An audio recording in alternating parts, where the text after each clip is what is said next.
back to Every Disney Movie Ever. My name is Jess and I'm watching Every Disney Movie Ever. Today I'm going to talk about Herbie Goes to Monte Carlo. Herbie Goes to Monte Carlo is a 1977 theatrical release. It's directed by Vincent McEveety, cinematography by Leonard J South, editing by Warburton. It's written by Arthur Alsberg and Don Nelson. The music is by Frank DeVol. Vincent McEveety, whose last name I've been mispronouncing since he started working on Disney films. That's a lot. That's many. I don't know why I was pronouncing his last name wrong. I just really couldn't comprehend how to say it, and then one day I was like, it's McEveety. I'm an idiot.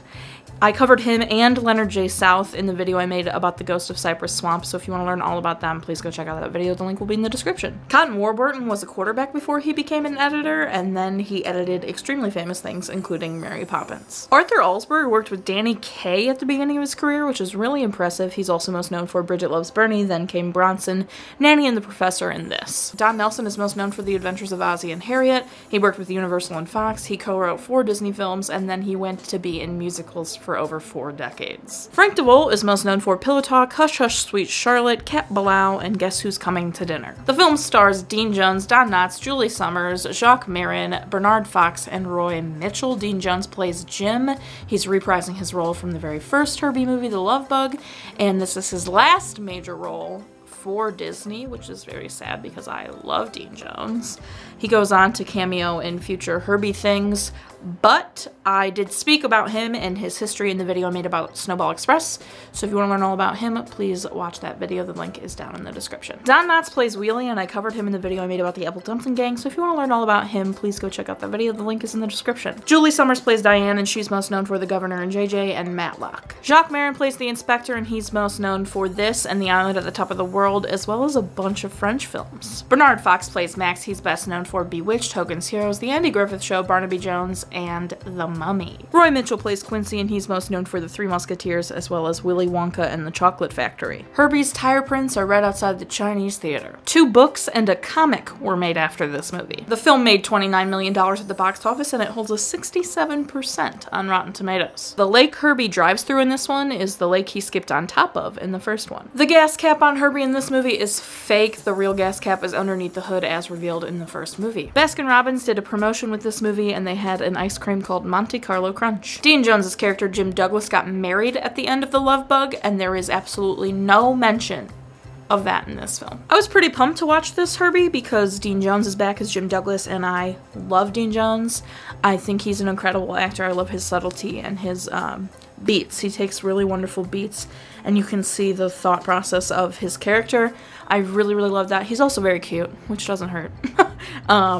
But I have a clip of an example of his beautiful subtlety and his acting, the moments where he realizes things aren't overdone and they're not underdone. They're just right, in my opinion. And I really love that, and this is his last major role with Disney, which makes me really sad.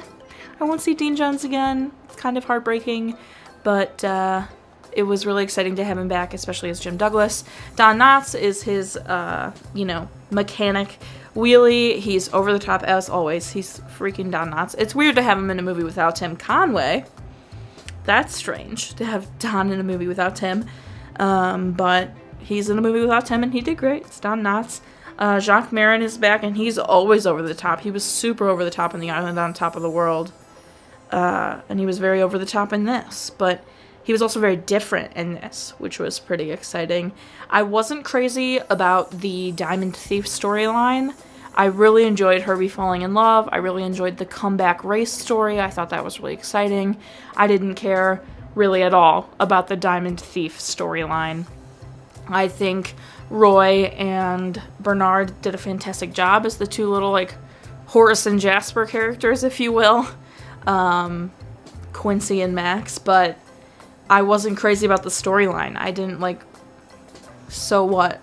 I mean, and nothing really even comes of it. They just hid the diamond inside Herbie, so they're trying to get the diamond from Herbie the whole movie, and no one thinks that Jim Douglas and Don Knotts stole the diamond. No one thinks that, even though it was in their car, which is baffling to me.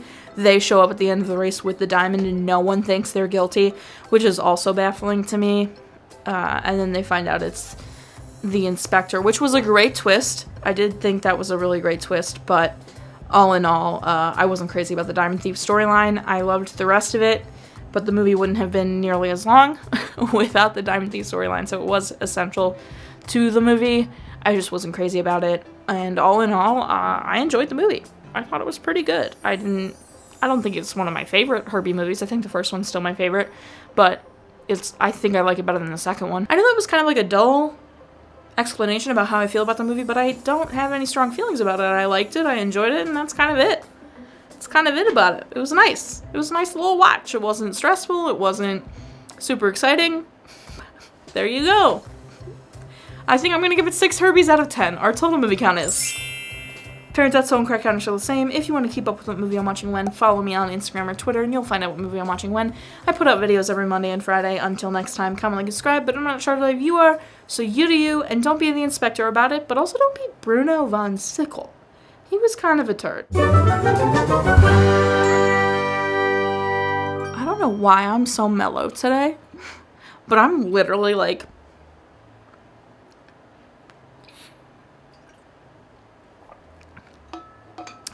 I cannot muster up for this. I'm just kind of like, Herbie Goes to Monte Carlo was good.